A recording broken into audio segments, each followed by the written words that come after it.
This week, we take a final look at the newly finished tiny house and check in on some students who have recently been helping our football team prepare for their upcoming games. But that's all over.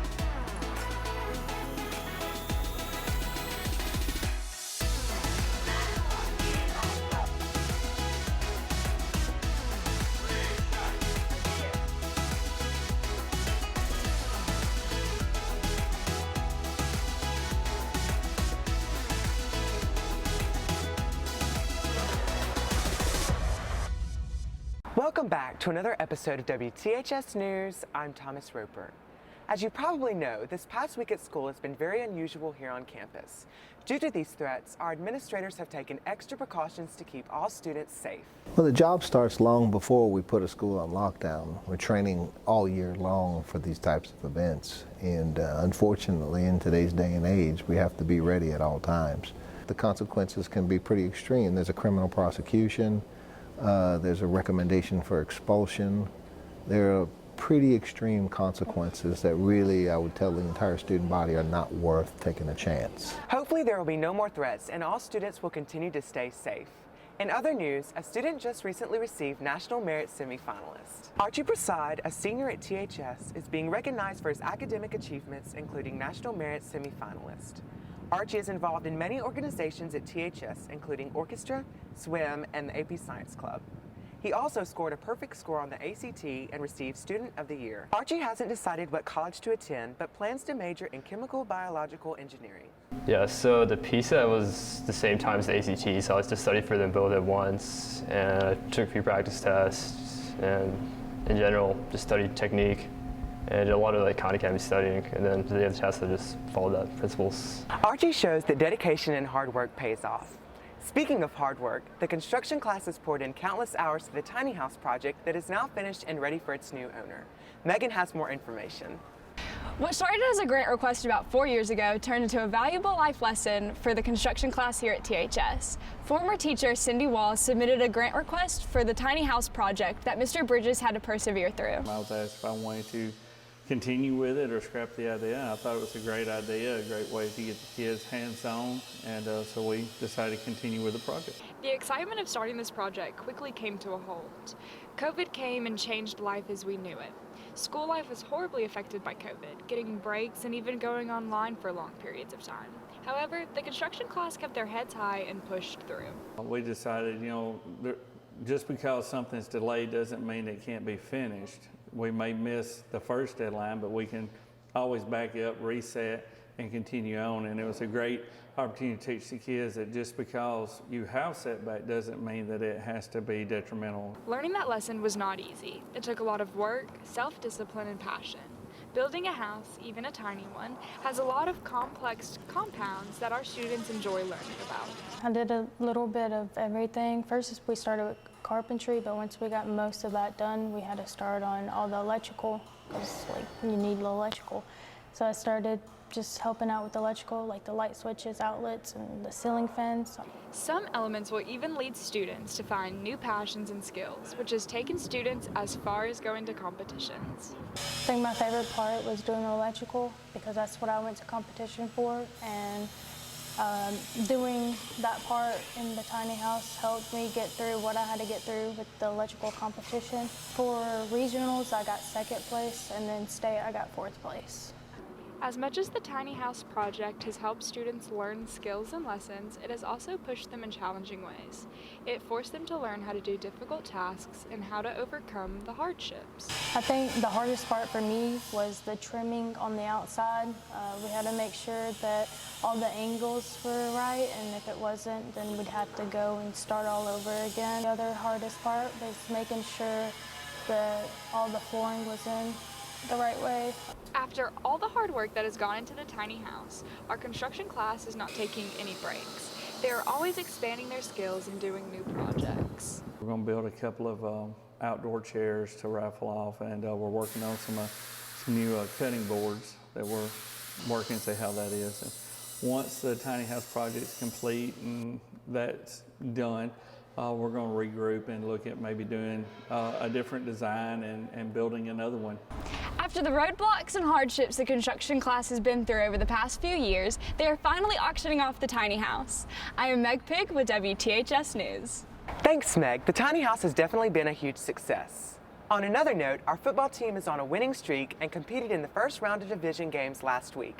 Shelby gives us an update in this week's sports. Hi Waves, I'm Shelby Spain with this week's edition of WTHS Sports Media.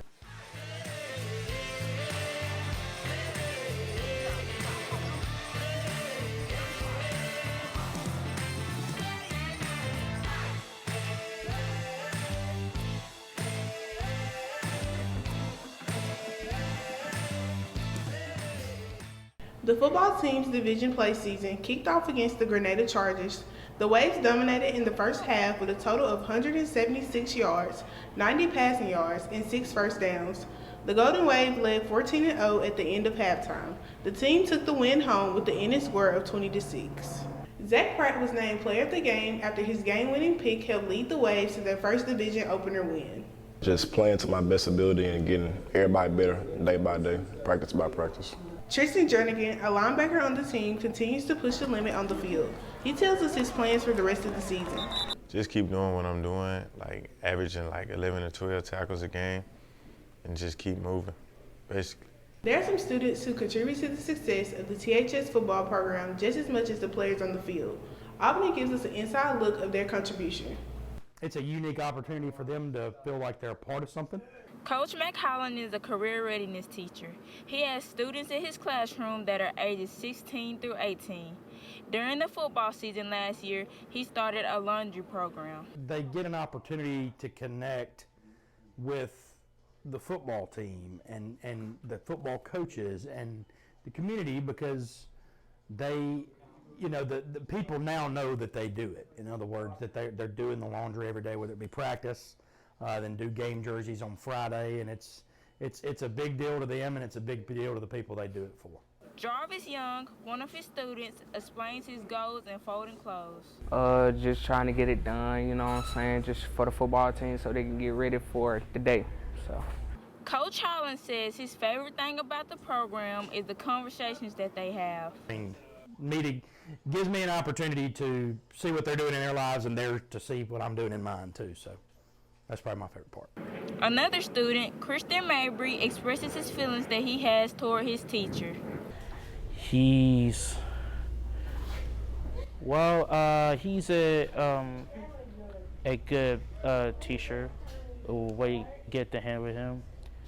Sometimes he will got your back. Coach Holland also reveals how much his students mean to him. They are known as the Holland Boys. They're great. We kind of took it in 3 years ago when I got here. I just had 3, and then I got the other 5 last year, and then 2 new ones this year.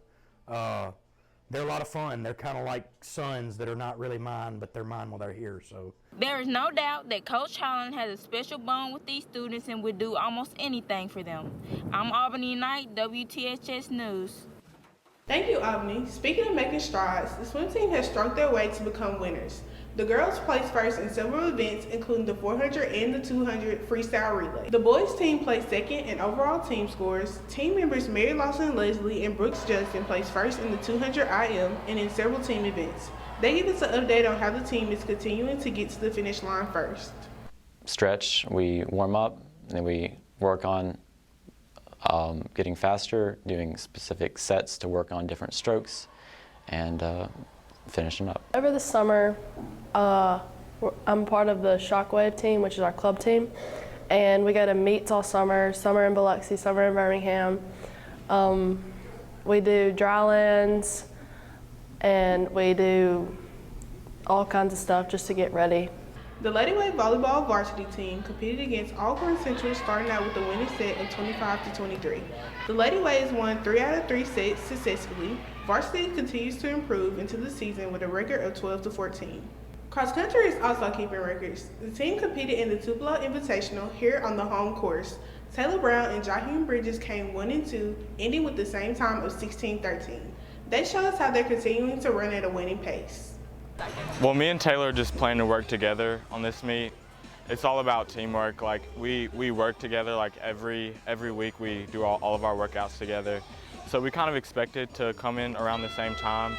So we just wanted to see what we could do with each other. We just came into it like a workout, so we didn't really think about it much. We just came out here and tried to run with the pack and then win. Brooklyn Morgan ran the 5K race and ended her course in first place. She explains her goals going into the race. Just really like practicing throughout this week, putting in the miles and really just keeping it high miles to just prepare and to get ready for this meet. Tonight, the Golden Wave football team will go up against Oxford High School on the home field. Bring out your favorite tie-dye shirt and come support. Thanks for watching another episode. I'm Shelby Spain, WTHS Sports Media. Thanks, Shelby. It's so awesome getting to see these students learn and grow in different aspects here at THS. That's all we have for this week. Be sure to follow us on Twitter and Instagram and subscribe to our YouTube channel. And here's an inside look of the Madrigal Preview that was performed today in the PAC. Thank you so much for watching this week's edition of WTHS News, and have a great weekend.